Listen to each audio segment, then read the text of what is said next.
স্কুলে প্যারেড হচ্ছিল, প্যারেডের সময় কিছু বাচ্চা একসঙ্গে লাইনে দাঁড়িয়েছিল।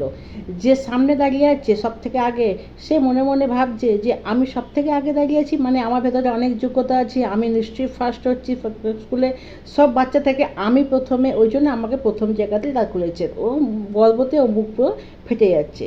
এরপর সেম মনে ভাবনা আসছে যে লাইনে সব থেকে পেছনে দাঁড়িয়েছিল, সে ভাবছে বোধহয় আমার মনে আমি সব থেকে মানে কম পড়াশোনা করছি, আমি আমার থেকে আগে বাচ্চাদের অনেক ভালো প্রতিভা আছে, আমি সব থেকে প্রতিভা কম আমার, তাই জন্য আমাকে লাস্টে দাঁড় করিয়েছে।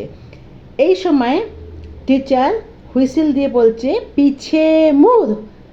ব্যাস, খেলা তো বুঝে গেছো, যে পেছনে ছিল সে হয়ে গেল আগে, আর যে আগে ছিল সে হয়ে গেল পেছনে।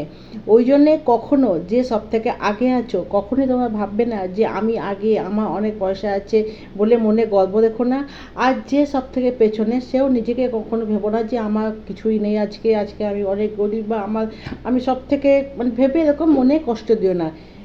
কে কে জানে ওপরবেলা কখন বলে দেবে পিছে মুড়।